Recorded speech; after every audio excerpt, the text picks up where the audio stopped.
The first gunshot shattered the silence of Salina, Kansas on an otherwise peaceful Sunday morning in 1875, sending a flock of startled crows into the cloudless sky.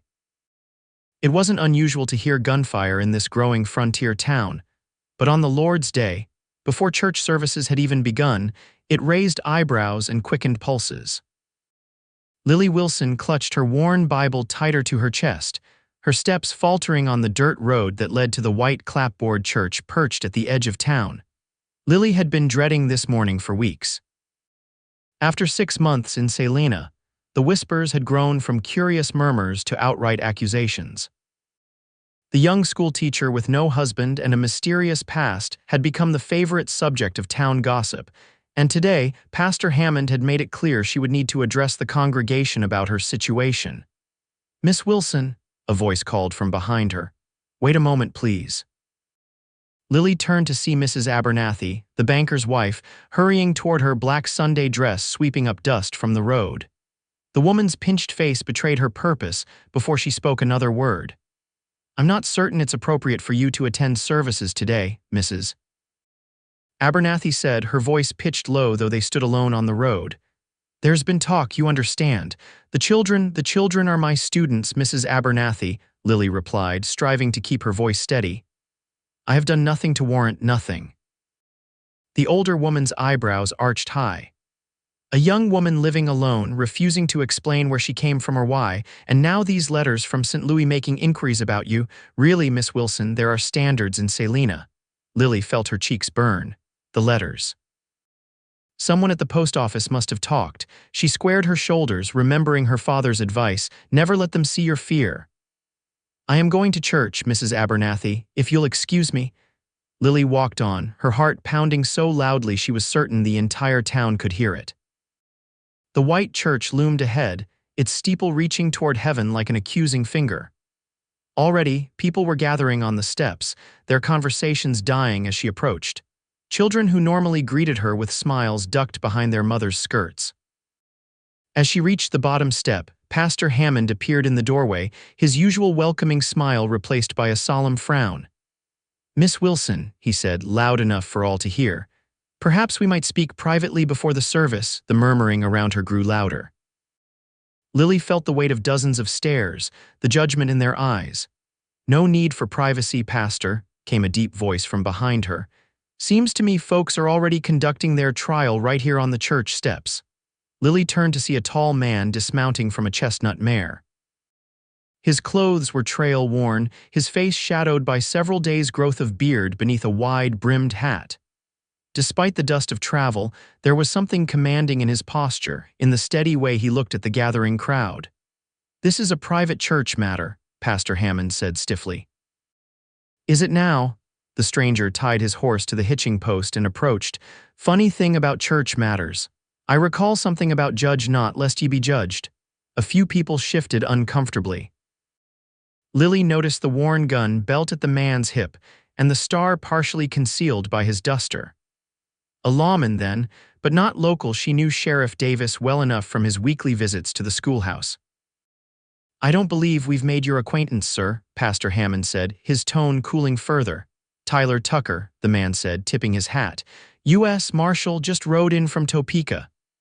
His eyes met Lily's for a brief moment before returning to the pastor. "Thought I'd pay my respects to the Almighty before attending to business." Lily felt a strange flutter in her chest. This Marshal Tucker was a stranger to her, yet something in his steady gaze offered an unexpected alliance. "Well, Marshal, Mrs. Abernathy interjected, "you should know that we have certain standards in Salina. Miss Wilson here has been less than forthcoming about her past, and now there are inquiries from St. Louis that suggest what, exactly?" Marshal Tucker asked, his voice dangerously soft. "That you folks have been gossiping about a young woman trying to make her way honestly as your children's teacher. There are questions about her character," Pastor Hammond insisted. "As spiritual leader of this community, it's my duty to—" "Your duty," Marshal Tucker interrupted, "is to minister to souls, not cast stones." He looked around at the gathered townsfolk. "I've seen what happens when good people let fear and suspicion rule them. Nothing godly comes of it, I can tell you that. An uncomfortable silence fell over the crowd. Lily stood frozen, caught between mortification and a strange, growing hope. No one had defended her since she'd arrived in Salina, certainly not with such conviction.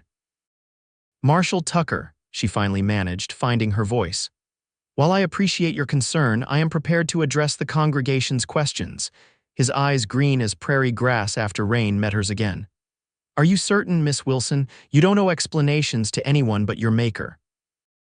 Before she could answer, the church door opened wider and Sheriff Davis emerged, his weathered face showing surprise at the gathering. "Marshal Tucker," he said, extending a hand.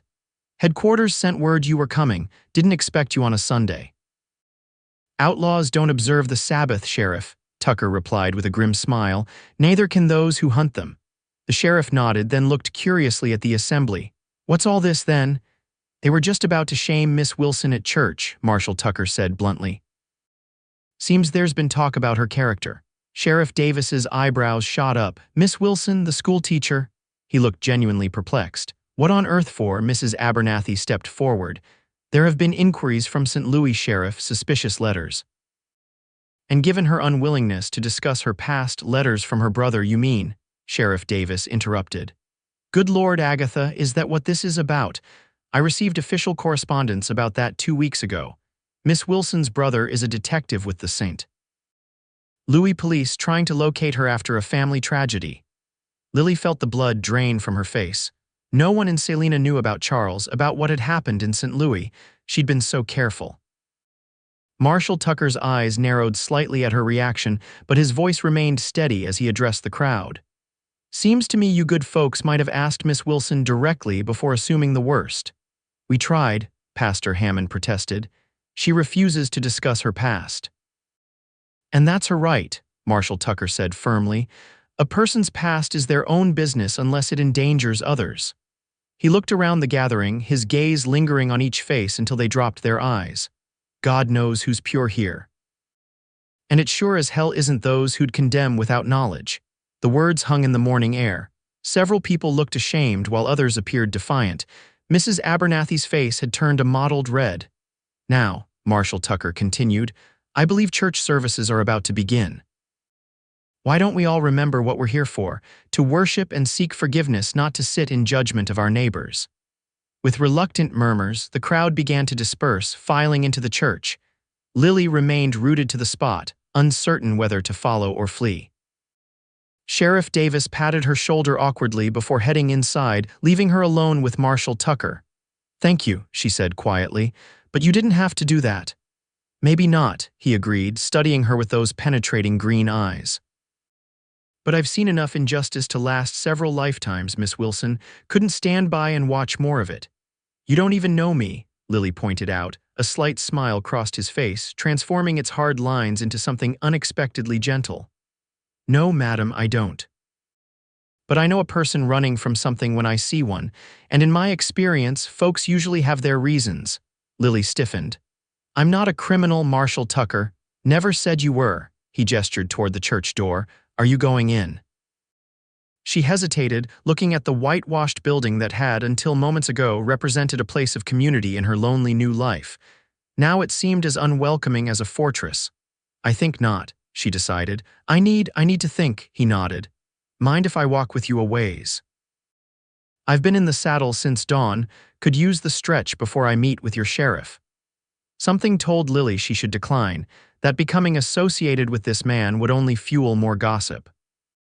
But the prospect of walking back to her small house alone, knowing the entire town was discussing her behind the church doors, was unbearable. "I would appreciate the company," she admitted. They walked in silence for several minutes, the sounds of hymns fading behind them as they made their way down Salina's main street. Sunday morning had emptied the normally bustling thoroughfare. Only a few horses stood hitched outside the hotel, and the saloon's windows were shuttered in obligatory Sabbath observance.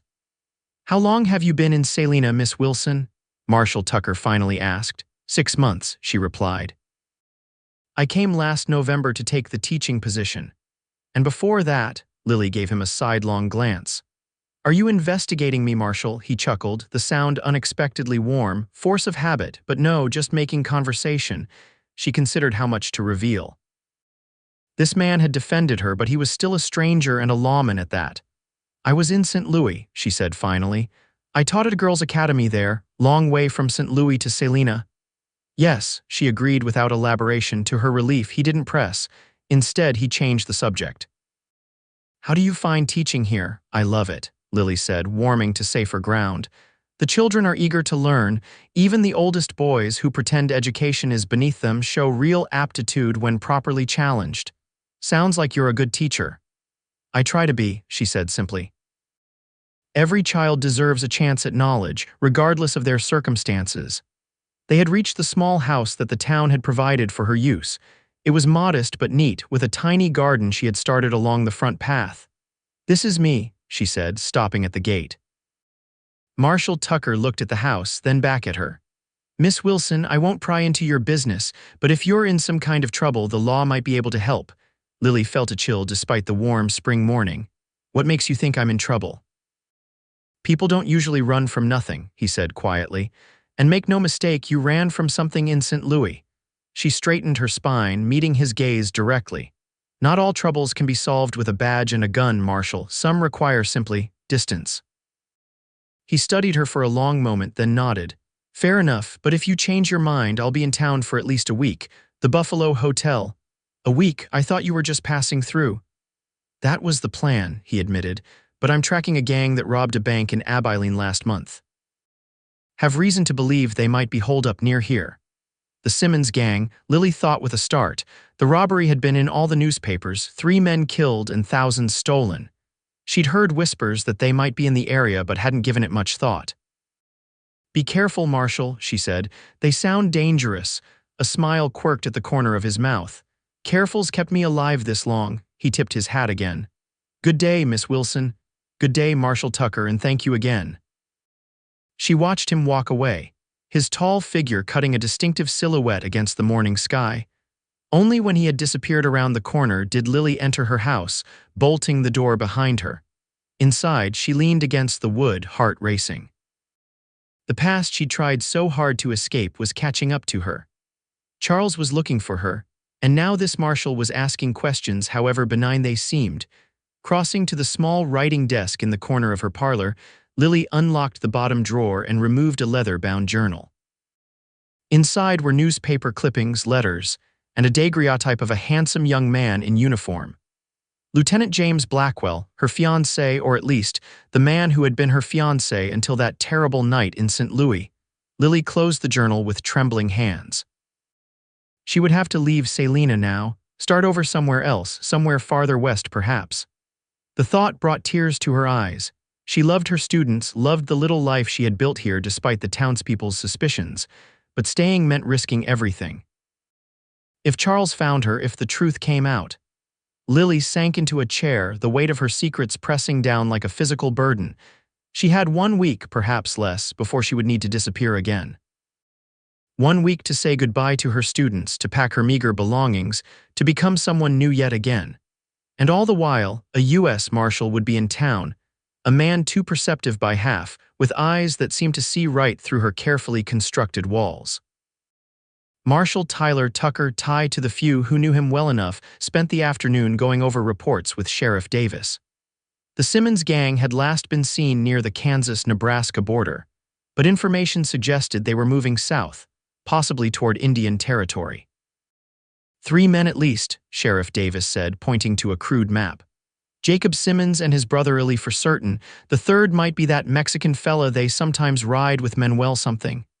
Ortega, Ty supplied. Manuel Ortega, he's wanted in 3 states for robbery and murder. Dangerous bunch, the sheriff agreed, stroking his mustache thoughtfully. Too much for my deputy and me to handle alone. That's why I'm here, Ty said, though I'd appreciate any men you can spare when the time comes. They continued discussing strategy until late afternoon, when Ty excused himself to get settled at the hotel. In truth, his mind had been wandering, returning repeatedly to the scene at the church and the enigmatic Miss Wilson. There was something in her eyes, a wariness, a sorrow that spoke of more than just small-town persecution. Ty had been a marshal for 7 years, had seen every kind of deception and evasion, and his instincts told him Lily Wilson was hiding something significant. The question was whether that something posed a danger to her or to others. He couldn't quite picture the prim schoolteacher as an outlaw, but he'd been fooled before. The Buffalo Hotel was a two-story affair with pretensions of grandeur it couldn't quite fulfill. Still, the room was clean, the bed comfortable enough, and the dining room served decent food. Ty washed the trailed dust from his face and hands, then headed downstairs for supper. The dining room was half full, mostly traveling businessmen and a few local families celebrating something special. Ty had just been seated when he noticed Lily Wilson at a small table in the corner, dining alone. She wore the same modest dress from church, her dark blonde hair still pinned severely at the nape of her neck, but something in her posture had changed. She looked smaller somehow, more vulnerable, as she pushed food around her plate without eating. Ty hesitated, then made a decision. Crossing the room, he stopped at her table. "Miss Wilson, mind if I join you?" She looked up, startled, her blue eyes widening slightly before she composed herself. "Marshal Tucker, I didn't expect to see you here. I'm staying at the hotel while I'm in town," he explained, "and I don't much like eating alone." After a moment's hesitation, she gestured to the empty chair across from her.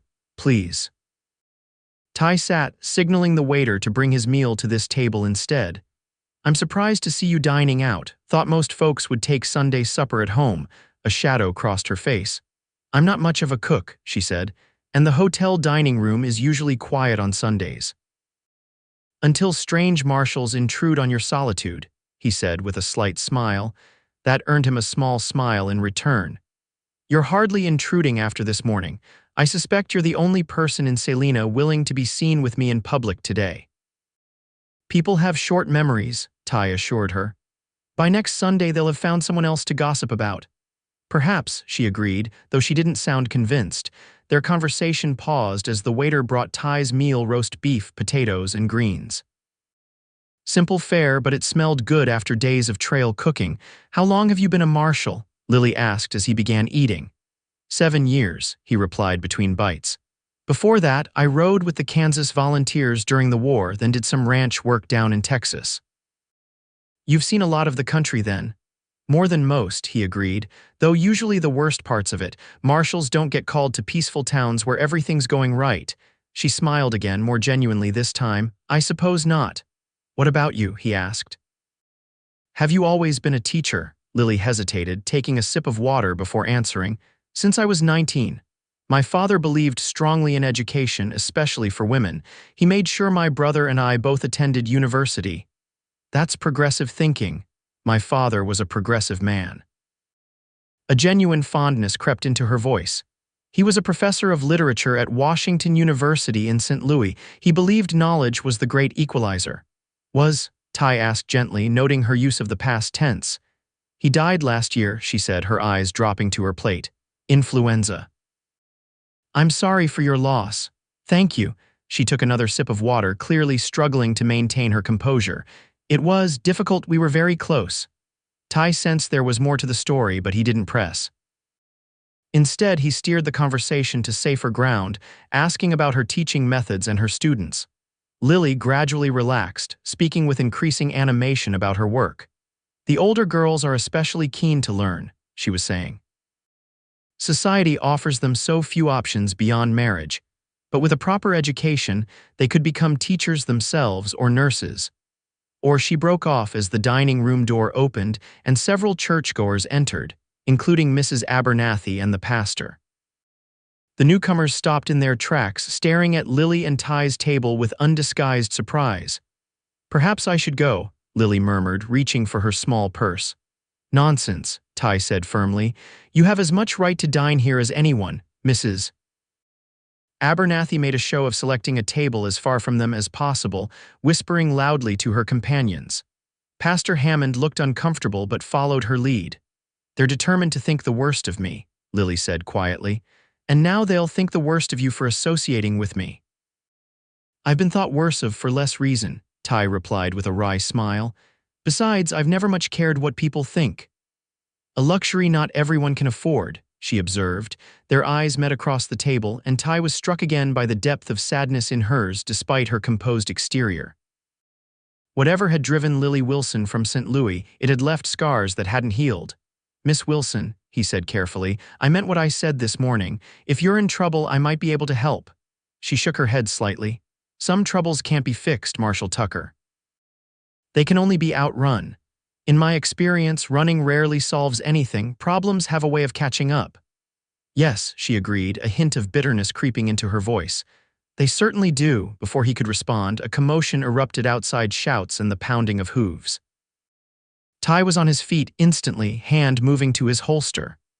Stay here, he ordered, but Lily was already rising, following him to the window. 3 riders were tearing down the main street, firing pistols into the air as townspeople scattered in terror. Even in the fading light, Ty recognized the lead rider, Jacob Simmons, the man he'd been tracking for weeks. The Simmons gang, he muttered. Damn it all. Here now, Lily's face had gone pale. But why would they announce themselves like this? Distraction, Ty realized. They're creating chaos while, he broke off as another sound reached them, a distant explosion that shook the windows. The bank, they're hitting the bank. He turned to her, speaking rapidly. Get everyone away from the windows and down on the floor. Stray bullets don't care who they hit.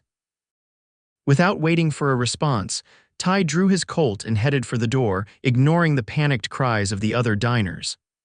Outside, he pressed himself against the hotel wall, assessing the situation.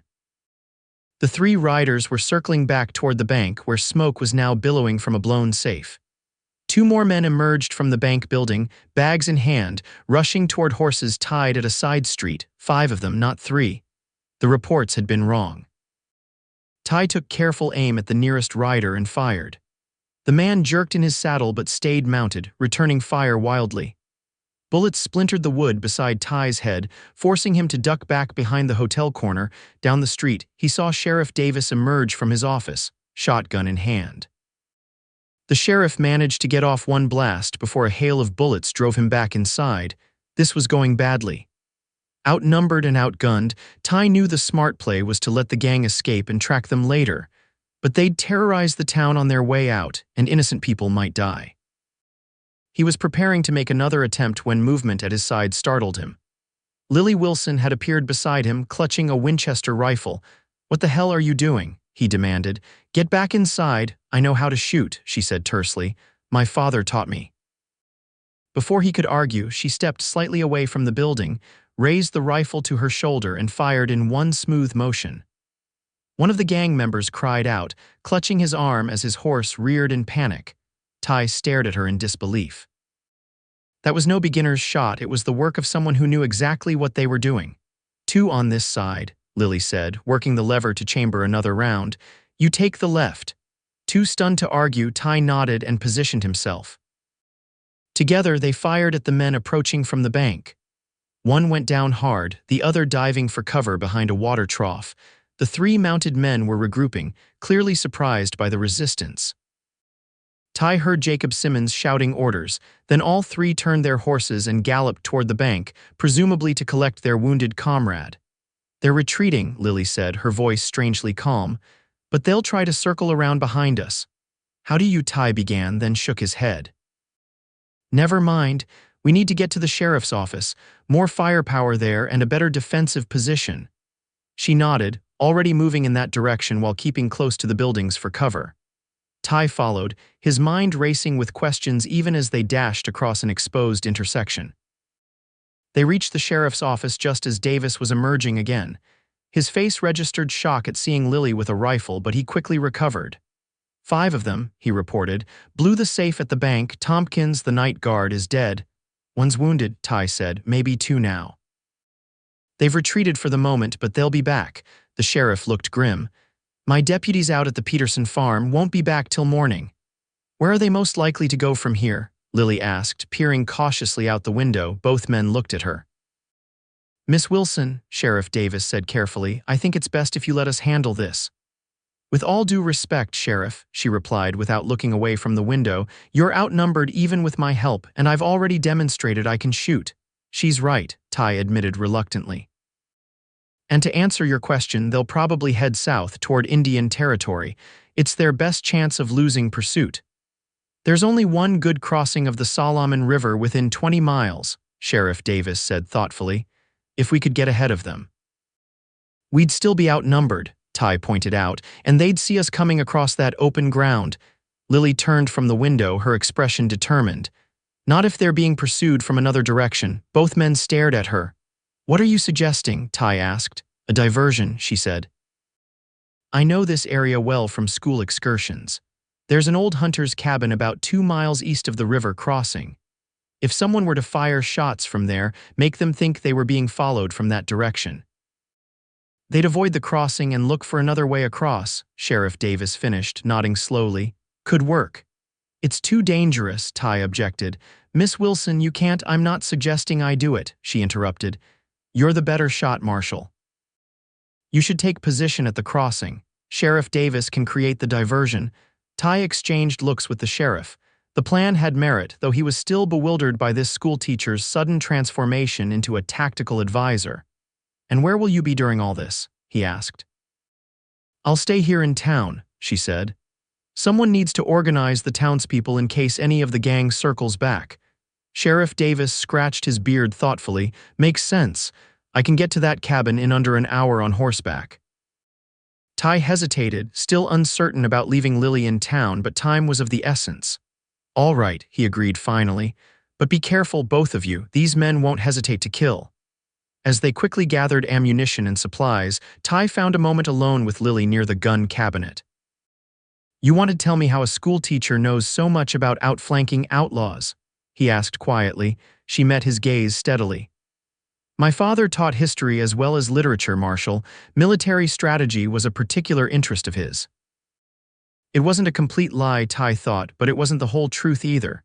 Still, now wasn't the time to press the issue. Be careful, he said instead. Stay inside, keep the doors locked. I'm not the one riding into an ambush, she pointed out. It's my job. A strange expression crossed her face. Yes, I suppose it is.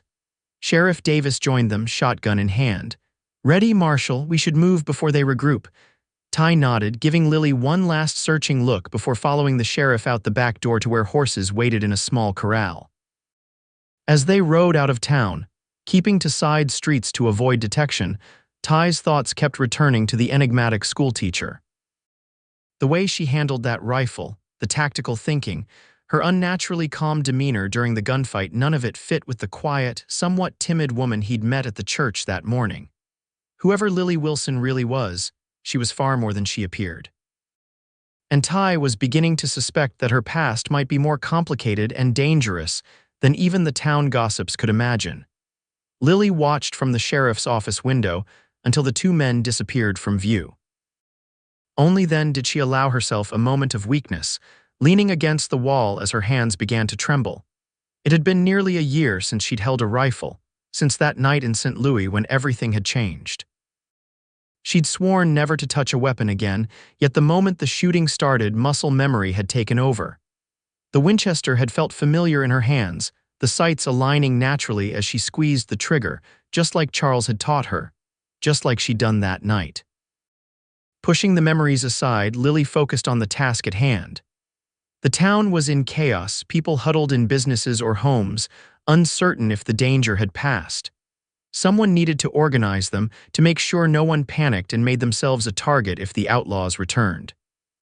She moved purposefully through the deserted streets, stopping at each business to give instructions. Stay away from windows. Extinguish lights. Men with firearms should position themselves at back entrances, ready to defend but not to engage unless absolutely necessary. At the general store, Mr. Peterson and his sons were already barricading the door. Miss Wilson, the storekeeper asked in disbelief as she approached, what in tarnation are you doing out there? Sheriff Davis and Marshal Tucker have gone after the gang, she explained. I'm helping secure the town in case any of them double back. You, his doubt was evident. No offense, madam, but Mr. Peterson, she interrupted firmly, I understand your concern, but this is not the time for debate. Do you have extra ammunition for a Winchester rifle?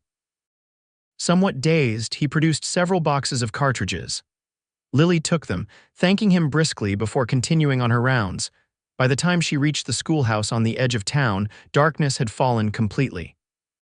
The small building was empty, of course, but Lily unlocked it anyway, thinking it might serve as a gathering point if needed.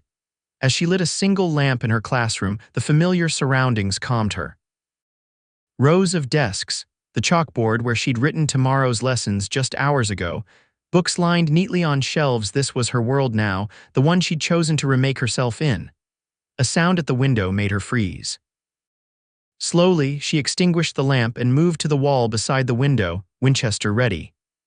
Peering carefully around the curtain, she saw a horse tied to the hitching post outside, not one she recognized from town. The creak of the schoolhouse's front door confirmed her fears. Someone was inside.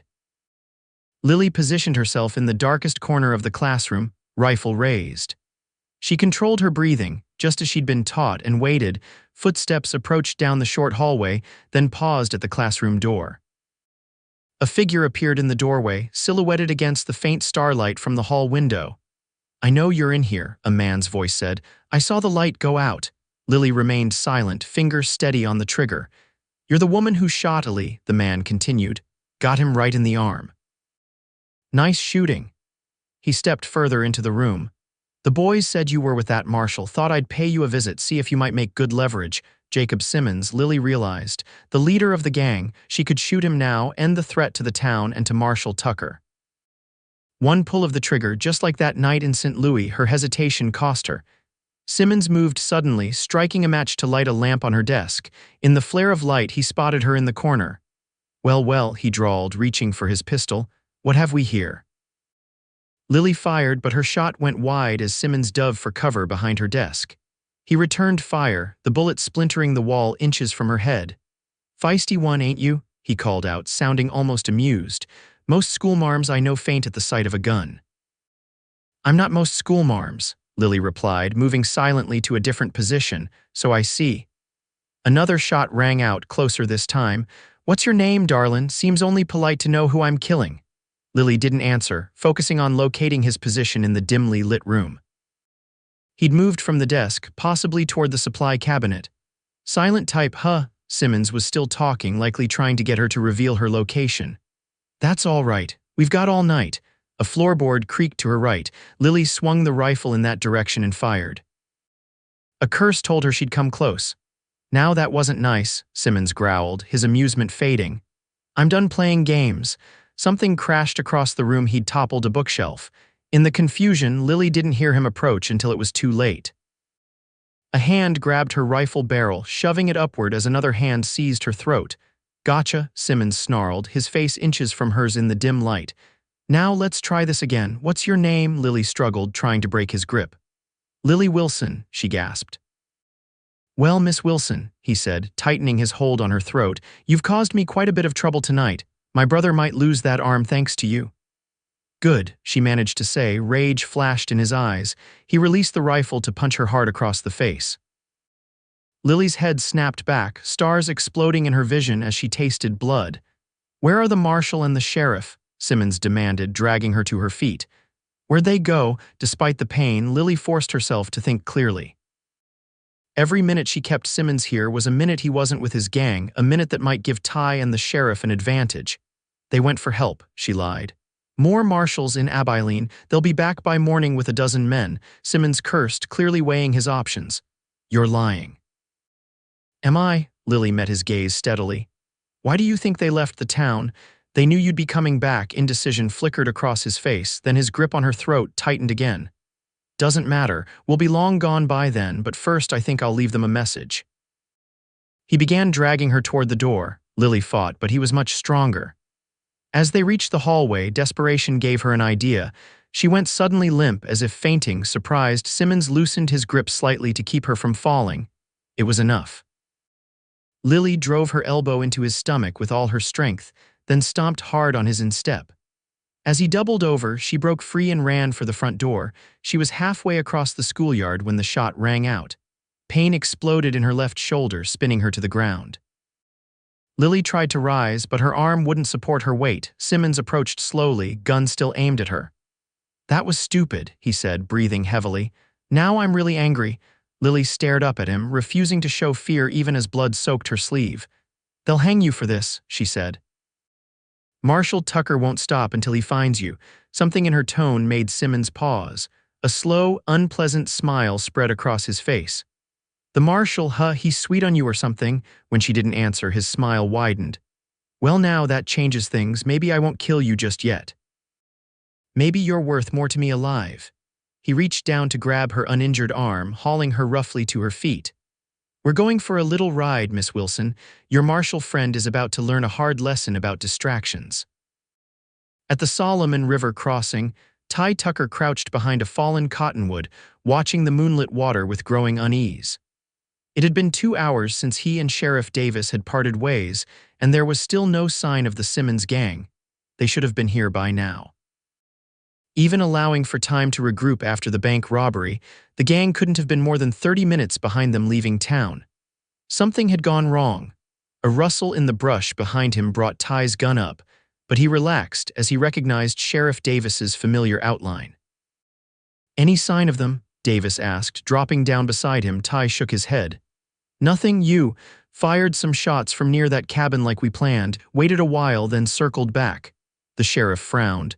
"If they were heading this way, they should have passed by one of us." "Unless they're not heading south after all," Ty said slowly. "What if they doubled back to town?" The sheriff's eyes widened. "But why would they? They got the money." "Revenge," Ty suggested. Or, a cold feeling settled in his gut. "Or they saw us leaving and figured out what we were planning." "Miss Wilson," Davis said, voicing Ty's fear.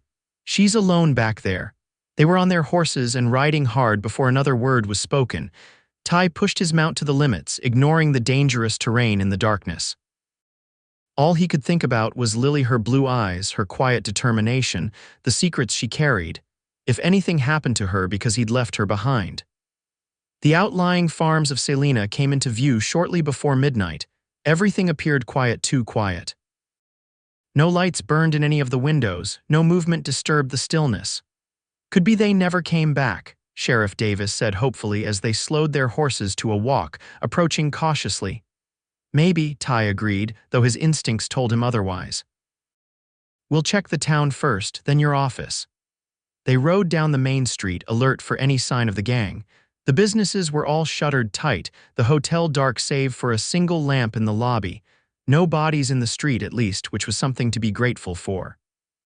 The sheriff's office was exactly as they'd left it, empty, with Lily's Winchester missing from the gun rack. They checked the jail cells and found them unoccupied. Where would she go? Ty wondered aloud. To check on the schoolhouse, maybe, Sheriff Davis suggested.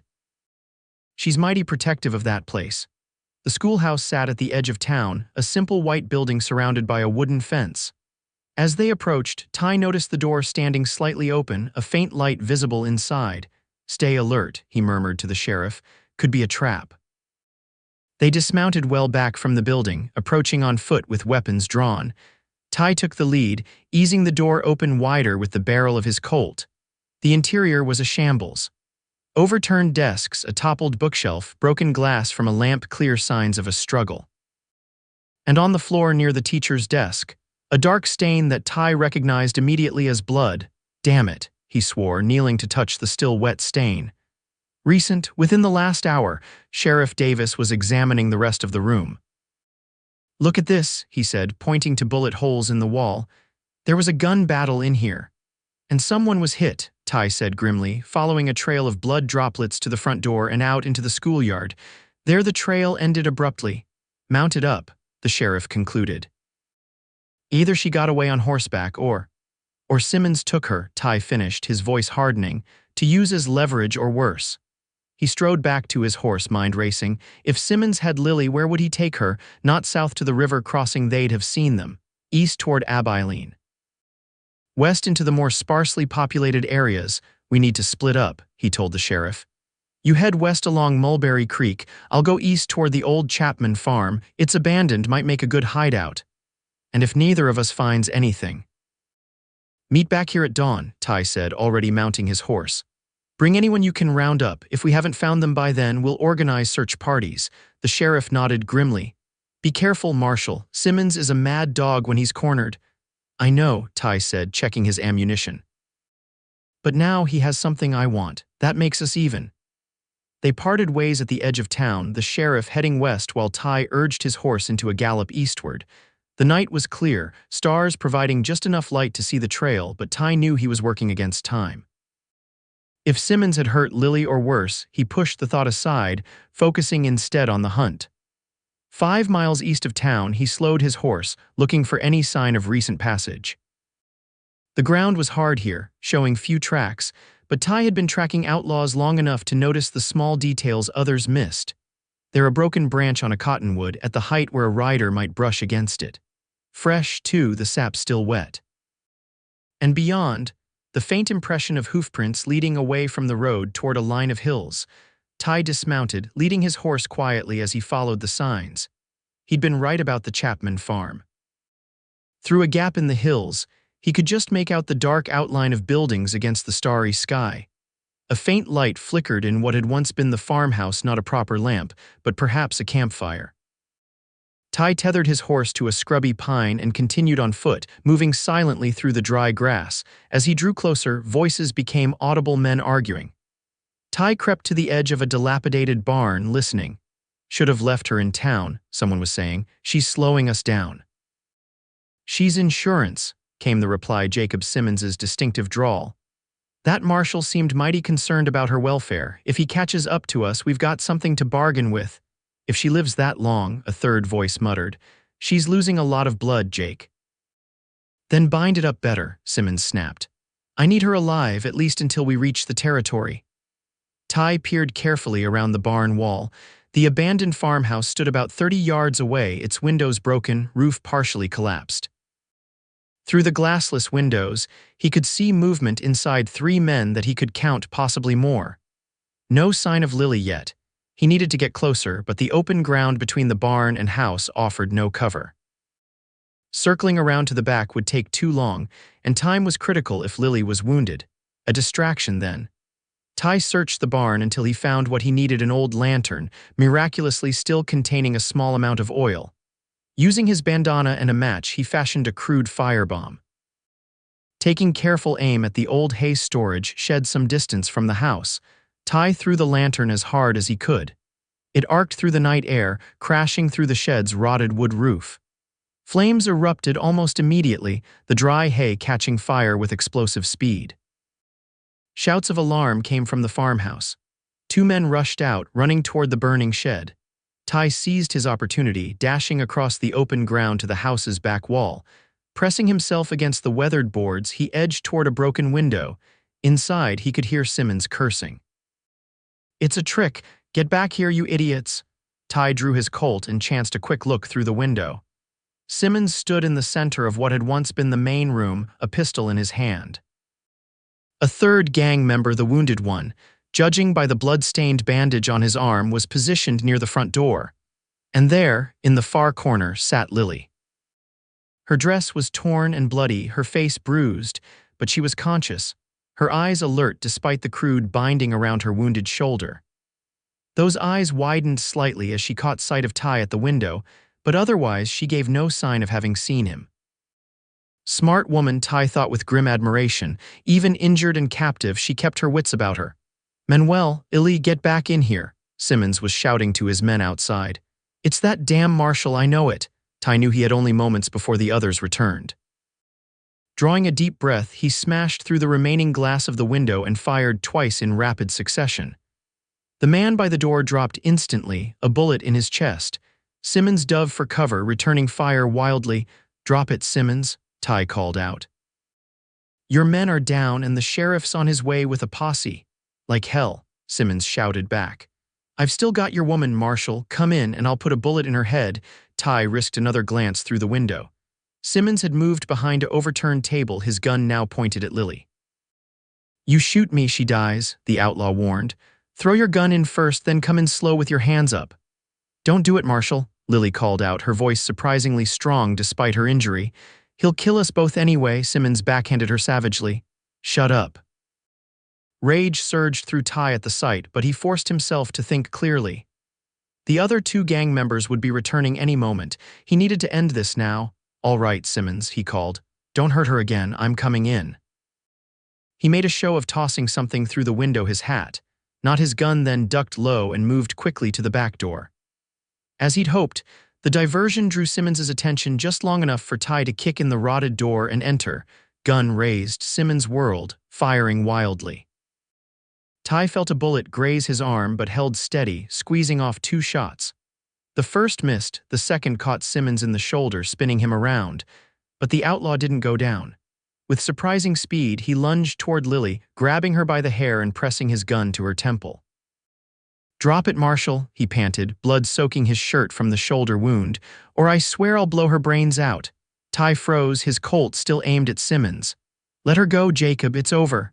"Not yet it ain't," Simmons replied, a desperate gleam in his eyes. "I'm walking out of here with her and you're staying put. Once I'm clear, maybe I'll let her go, maybe." Ty looked at Lily, trying to convey a message with his eyes. She was pale from blood loss, but her gaze remained steady, focused. Slowly, imperceptibly, she nodded. "All right," Ty said, lowering his gun slightly. "Just don't hurt her." Simmons grinned triumphantly, beginning to edge toward the door with Lily in front of him. As they moved, Lily suddenly went limp, dropping her full weight downward. Startled, Simmons's grip loosened just enough for her to twist away, falling to the floor. Ty fired in the same instant, his bullet catching Simmons square in the chest. The outlaw staggered backward, a look of surprise on his face, then collapsed. "Lily," Ty rushed forward, kneeling beside her. "Are you all right?" She was breathing hard, clutching her wounded shoulder, but managed a weak smile. "I've been better," she admitted. "But yes, I think so." Outside, shouts and gunfire erupted, the remaining gang members encountering the reinforcements Ty had bluffed about. He helped Lily to a sitting position, propped against the wall where she'd be safe from stray bullets. "Stay here," he told her. "I need to help secure the others." "Be careful," she said, reaching out to touch his arm with her good hand. "And thank you." Ty nodded, reluctant to leave her, but knowing he had a job to finish. The gunfight outside was brief. Sheriff Davis had indeed gathered several armed townsmen on his way back, and they quickly overwhelmed the remaining outlaws. When Ty returned to the farmhouse, Lily was still where he'd left her, though her eyes were closed and her breathing shallow. Fear clutched at his heart as he knelt beside her again. "Lily," he called softly, touching her face. "Stay with me." Her eyes fluttered open. "Still here," she murmured. "Just resting." Relief washed over him.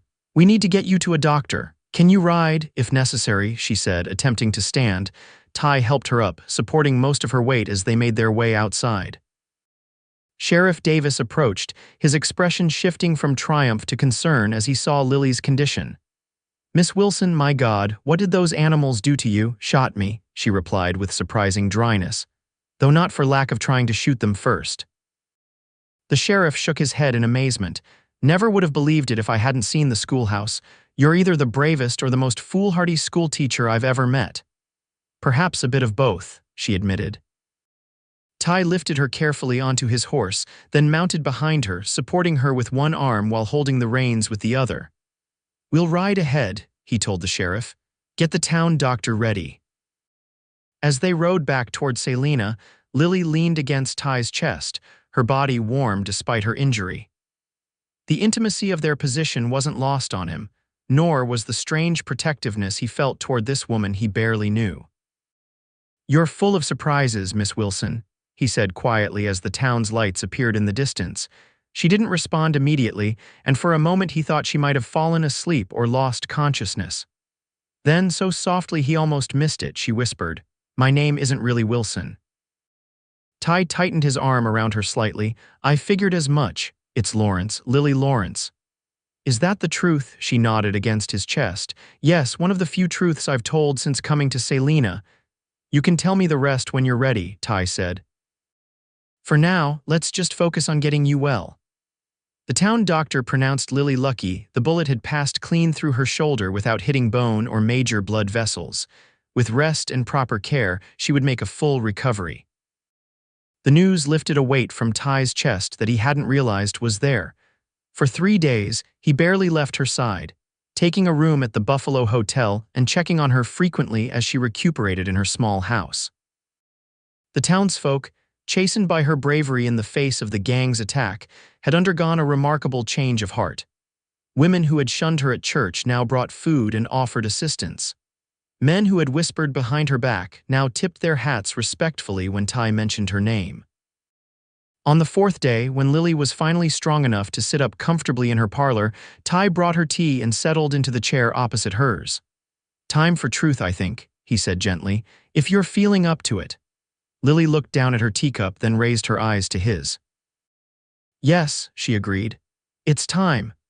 She told him everything then about her life in St. Louis, her father's position at the university, her engagement to Lieutenant James Blackwell of the city police. How James had seemed the perfect match, handsome and charming from a good family. "But there was another side to him," she said, her voice growing tighter. "A side he kept hidden until after we were engaged. He was controlling, jealous. If I spoke to another man, even in the most innocent way, there would be accusations, arguments." Ty listened silently as she described how the situation had deteriorated James's drinking, his increasing violence, her growing fear. "My father saw it before I did," she continued. "He tried to persuade me to break the engagement, but I was stubborn. Thought I could change James, help him overcome his demons." A bitter smile crossed her face. "Such a foolish girl I was." "Not foolish," Ty said quietly, "just hopeful. There's a difference." Lily gave him a grateful look before continuing. "One night, James came to our house, drunk and raging about something I don't even remember what. My father tried to calm him, to persuade him to leave. They argued, and then—" Her voice broke. "James drew his service revolver, said he'd teach my father to interfere in his affairs." Ty could see where this was heading, his heart aching for her. "What happened?" "My father kept a rifle by the door. St. Louis wasn't always safe, even for a professor. I grabbed it, told James to leave." She took a shuddering breath. "He laughed, said I wouldn't dare use it. Then he turned the revolver toward me instead of my father." "And you shot him?" Ty finished softly. Lily nodded, tears filling her eyes. "Yes, once in the chest. He died almost instantly." She wiped her eyes with a trembling hand. "The police, James's colleagues, ruled it self-defense. There was no trial, but his family, they were influential. They started rumors, said I'd murdered him in cold blood because he'd discovered I was unfaithful." "That's why you left St. Louis," Ty said, "to escape the rumors." "And to escape my brother," she added. "Charles blamed me for everything, for getting involved with James in the first place, for not breaking the engagement when father asked me to, for killing a fellow officer. He said he couldn't bear to look at me anymore. And now he's looking for you." "Yes," Lily confirmed. "Though not, I suspect, for a happy reunion. When Sheriff Davis said Charles was trying to locate me, I knew I'd have to leave Salina, start over somewhere else again." Ty reached across the small table to take her hand. "You can't keep running, Lily. It doesn't solve anything, just postpones the reckoning." "What would you have me do?" she asked. "Return to St. Louis, face the Blackwell's accusations, my brother's condemnation." "Face the truth," Ty said simply. "All of it, not just the parts that paint you in the worst light." She looked at him questioningly. "You blame yourself for killing Blackwell," he explained. "But from what you've told me, you had no choice. He was going to shoot either you or your father. That's not murder, it's protection." "The law agreed," Lily acknowledged. "But public opinion can be changed," Ty interrupted. "Especially when the full story is known." He told her then about his telegraph to St. Louis, sent the day after the shootout with the Simmons gang. How he'd inquired about the Blackwell case and received a detailed reply from the police commissioner himself. James Blackwell wasn't the upstanding officer his family pretended, Ty said. There were complaints about him: excessive force, intimidation, drinking on duty. His fellow officers kept it quiet out of misguided loyalty, but the commissioner knew. When I explained the situation, he was quite forthcoming. Lily stared at him in disbelief. "You investigated me." "I investigated the truth," Ty corrected, "and found it matched your story exactly. The commissioner also mentioned that your brother Charles has resigned from the force and left St. Louis." "What?" Lily set down her teacup with a clatter. "When? Where did he go?" "About 2 months ago, and according to the commissioner, he was heading west. Looking for his sister to apologize, not to condemn." Tears welled in Lily's eyes again, but these were different tears of hope, of relief. "Charles wants to apologize, you're certain?" "That's what the Telegraph said," Ty confirmed. "Apparently he found Blackwell's journal after you left. It confirmed everything you'd said about his behavior, his threats. Charles realized he'd been wrong to blame you." Lily covered her face with her hands, shoulders shaking as the emotional weight of the past year finally broke free. Ty moved to kneel beside her chair, gently pulling her into his arms. "It's over, Lily," he murmured against her hair. You can stop running, stop hiding. She clung to him, her tears soaking his shirt. I don't know how, she admitted brokenly. I've been running for so long. One day at a time, he said, stroking her back. Starting here in Salina, she pulled back slightly to look at him, eyes red but clearer than he'd ever seen them. You're staying in Salina for a while, Ty said. The Simmons case is closed, but there's paperwork depositions. Could take weeks, he smiled slightly. Besides, I find I'm not in any hurry to leave. Because of your job, because of you, he answered honestly. If you'll permit it, I'd like to court you properly, Miss Lawrence. No secrets, no running, just a man and a woman getting to know each other. A tentative smile curved her lips. I think I'd like that very much, Marshal Tucker. In the days that followed, Salina witnessed the remarkable transformation of their relationship. The marshal and the schoolteacher were seen walking together in the evenings, dining at the hotel, attending church side by side. Pastor Hammond, chastened by the events of that first Sunday, delivered a sermon on forgiveness and false judgment that had Mrs. Abernathy squirming in her seat. 2 weeks after the shootout, a lean, dark-haired man arrived on the afternoon stage from Topeka. Charles Lawrence looked nothing like the vengeful brother Lily had feared. Instead, his face showed lines of regret and hope as he embraced his sister on the dusty street outside the stage office. I've been searching for months, he told her, voice rough with emotion. Following rumors, false leads, I thought I'd never find you. If you'd arrived a month ago, you wouldn't have, Lily admitted, introducing him to Ty. I was planning to leave until Marshal Tucker convinced me to stay and face the truth. Charles shook Ty's hand with genuine gratitude. Then I owe you my thanks, Marshal, more than I can express. The Lawrence siblings spent days together, healing old wounds, rebuilding the trust that had been shattered by tragedy. Charles had brought their father's books, family photographs, small treasures that Lily had left behind in her hurried flight from St. Louis. Most precious of all, he brought forgiveness, both his own and news that the Blackwell family had finally acknowledged their son's troubled nature. They won't be troubling you further, Charles assured her. The truth has a way of emerging in time. When Charles departed a week later, returning to his new position with the Topeka police, Lily stood on the same street, watching the stage disappear with a lightness in her heart she hadn't felt in over a year. All right, Ty asked, standing beside her. She turned to him, smiling. Better than all right. For the first time since that night, I feel free. He took her hand, raising it to his lips in a gesture that made her blush despite its propriety. Freedom suits you, Miss Lawrence. Summer turned to autumn, and Lily found herself embraced by the community that had once shunned her. Her students adored her more than ever, especially after hearing, somewhat exaggerated, tales of her bravery during the Simmons gang incident. The school board voted unanimously to extend her contract for another year. Meanwhile, Ty's temporary assignment in Salina somehow extended into a permanent position. When Sheriff Davis announced his retirement due to the wound he'd received during the shootout, the town council approached Ty about taking over. Salina's growing, Mayor Thompson told him. Railroads expanding, new businesses opening. We need a lawman with experience, someone the townsfolk already respect. Ty considered the offer carefully. He'd been a marshal for 7 years, roaming from town to town, never putting down roots. The prospect of staying in one place, of building something lasting, was both appealing and terrifying.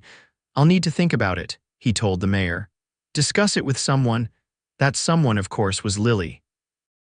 They walked along Mulberry Creek that evening, the October sunset painting the sky in brilliant oranges and purples. You'd make a fine sheriff, Lily said when he explained the offer. The town already looks to you for leadership. It would mean staying in Salina, Ty pointed out, permanently. She glanced at him, a question in her eyes. And that prospect doesn't appeal to you. It appeals to me very much, he said, stopping to face her. But only if certain conditions are met. What conditions? Ty took both her hands in his. That I wouldn't be staying alone. That the schoolteacher might consider sharing her life with the sheriff. Lily's breath caught. Ty, are you? He knelt on one knee, still holding her hands. Lily Lawrence, these past months have shown me what I've been missing all my life, a home, a purpose beyond the next assignment, someone to share both joy and sorrow. I love you, Lily. Will you marry me? Tears glimmered in her eyes, but they were tears of happiness. Yes, she whispered. Yes, I will. They were married on a bright November day in the same church where they had first met. Pastor Hammond officiated, his sermon on redemption and second chances moving many to tears. Mrs. Abernathy herself arranged the flowers, a peace offering that Lily graciously accepted. Charles returned for the ceremony, standing proudly as his sister's only family. Sheriff Davis, now retired but still spry despite his cane, served as Ty's best man. The schoolchildren sang a special hymn, their young voices filling the church with joy. When the pastor pronounced them husband and wife, Ty kissed his bride with a tenderness that belied the strength in his weathered hands. The congregation erupted in cheers and applause, celebrating not just a marriage but a healing of two hearts, of a community, of old wounds finally allowed to close. The reception at the newly expanded Buffalo Hotel lasted well into the evening. As the celebration wound down, Ty found his bride standing by a window, looking out at the town that had become their home. "Any regrets?" he asked, slipping his arms around her waist. Lily leaned back against his chest, shaking her head. "Not one, you." "Only that it took me 35 years to find you," he murmured, pressing a kiss to her temple. She turned in his arms, her eyes reflecting the lamplight. "We have the rest of our lives to make up for lost time." "So we do, Mrs. Tucker," he agreed, kissing her properly this time. "So we do." Spring came early to Salina in 1876, bringing with it renewal and promise. The town was growing rapidly, new buildings rising along the main street as the railroad brought prosperity and opportunity. Sheriff Tyler Tucker was a familiar and respected figure, his fair-handed justice earning the trust of citizens and travelers alike. The schoolhouse, too, had expanded, with a new wing added to accommodate the growing number of students. Mrs.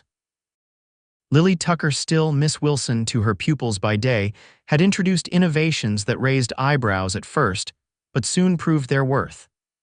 Science experiments for the older children, story hours for the younger ones, special classes for women who wished to continue their education. Their home, a comfortable two-story house near the edge of town, had become a gathering place for friends and neighbors. Lily's garden bloomed with flowers transplanted from the prairie, colorful testament to her belief that beauty could flourish anywhere given proper care. On a particularly fine May afternoon, Ty returned home earlier than usual to find his wife sitting on the porch, a letter in her hand and a strange expression on her face. "Everything all right?" he asked, hanging his hat on the peg by the door before joining her. "I'm not entirely sure," Lily replied, handing him the letter. "It's from the university in St. Louis, my father's former employers." Ty read the carefully penned note, his eyebrows rising. "They're offering you a teaching position in the women's department." "Yes," she confirmed. "Apparently, Charles mentioned my name to one of father's old colleagues. They're expanding their program for female students and need instructors." "It's a prestigious offer," Ty said carefully, studying her face. "How do you feel about it?" Lily looked out over the garden she had nurtured, the town that had become their home. "I'm flattered," she admitted. "Teaching at the university level was something my father always hoped I would do. But my life is here now," she said simply, taking his hand. "With you, with my students, with the community we've built. St. Louis holds too many ghosts." Relief softened Ty's features. "I would have gone with you," he said, "if it was what you truly wanted." Lily's heart swelled at the offer. This man who had finally found his own place would have uprooted himself for her dreams. "I know you would have," she said, leaning against his shoulder, "but what I want is right here." He pressed a kiss to her hair. "Then here we'll stay." They sat in comfortable silence as the sun began its descent, painting the sky in hues of gold and pink. Lily's hand rested on her abdomen, a secret smile playing at her lips. "I have news of my own," she said finally. "News that makes staying in Salina even more certain." Ty looked at her questioningly. "Dr. Miller confirmed it yesterday," Lily said, taking his hand and placing it gently on her still flat stomach. "We're going to have a child, Ty, in about 6 months." His eyes widened, then filled with a joy so pure it took her breath away. "A baby." "We're having a baby," she nodded, laughing as he pulled her into his arms, lifting her off her feet in his excitement. "When? How? I mean, I know how," he stammered, setting her down carefully as though she might break. "Are you well? Should you be resting? I'll get Dr. Miller." Ty, Lily interrupted, placing her hands on his cheeks. I'm perfectly fine. The baby is due in November around our anniversary, and Dr. Miller says I'm as healthy as can be expected. He covered her hands with his own, eyes suspiciously bright. A child, he repeated in wonder. Our child. The first of several, I hope, Lily said softly, if you're agreeable. Very agreeable, he assured her, kissing her with a tenderness that still made her heart race after nearly a year of marriage. When they finally parted, Ty kept his arms around her, his expression thoughtful. I've been thinking about building an addition to the house, a nursery adjoining our bedroom and perhaps another room for when the child is older. You've been planning this already, hoping, he admitted. I've always wanted a family, Lily.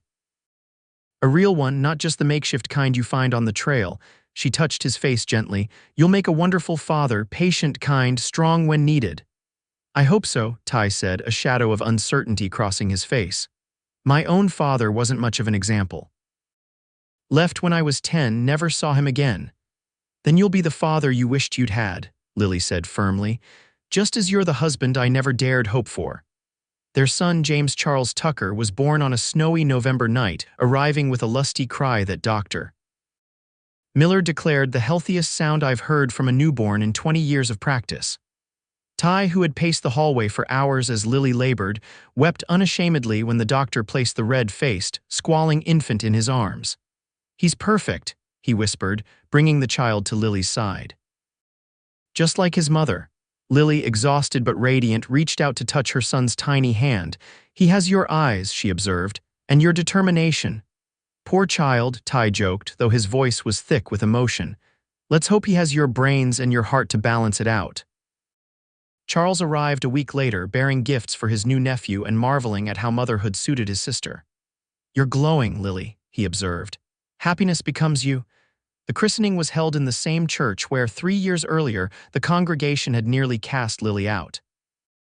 Now they gathered to celebrate, the past forgotten or, more accurately, replaced by a newer, truer understanding of the woman they had once judged so harshly. As Pastor Hammond blessed the child, Ty stood with his arm around Lily's waist, overwhelmed by the journey that had brought them to this moment. From a chance meeting on church steps to a family bound by love and truth, it seemed nothing short of miraculous. God knows who's pure here, the pastor intoned, echoing Ty's words from that fateful Sunday. And he blesses those who seek truth and justice above all. Lily glanced up at her husband, a smile of perfect understanding passing between them. They had both sought truth in their different ways. Had both found it, and in finding it, found each other. Years passed, bringing changes to Salina and to the Tucker family. A daughter, Elizabeth Rose, joined them in 1878, followed 2 years later by twin boys, Samuel and Daniel. Their home expanded to accommodate the growing family, becoming one of the most welcoming in town. Lily continued teaching until the twins' birth, then reluctantly resigned her position to focus on her children. But her passion for education found new outlets: a reading circle for women, special tutoring for children who struggled in the traditional classroom, evening classes for adults who had never learned to read. Ty served as sheriff for 15 years before finally hanging up his badge, ready to devote more time to his family and to the small ranch they had acquired outside town. He never fully lost the habit of scanning a room for threats or keeping his gun cleaned and loaded, but the nightmares that had once plagued him, remnants of too many violent encounters, gradually faded under Lily's gentle influence. On a warm September evening in 1890, they sat together on the porch of their ranch house, watching their children play in the yard.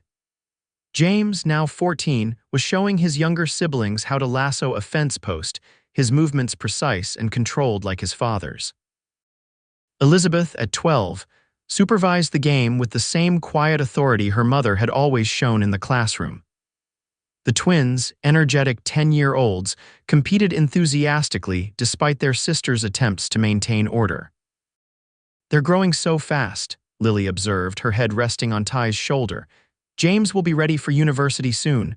Wants to be a lawyer, Ty said with pride. Said someone needs to make sure the law is applied fairly. Wonder where he got that notion, Lily teased, squeezing his hand. Ty brought her fingers to his lips. From his mother, no doubt, the woman who taught me that justice and mercy aren't opposing forces but complementary ones. Lily smiled, thinking of the improbable path that had led them here. Do you ever wonder what would have happened if you hadn't come to Salina that Sunday? If you hadn't been there when they tried to shame me at church? Sometimes, Ty admitted. But then I remember something my mother used to say, that God puts us where we're needed, when we're needed, if we're wise enough to recognize it. And were you wise enough? Eventually, he said with a chuckle. Though it might have taken me longer without a beautiful schoolteacher to educate me. Lily laughed, the sound carrying across the yard and drawing their children's attention. James waved, Elizabeth smiled, and the twins immediately began clamoring for their parents to join the game.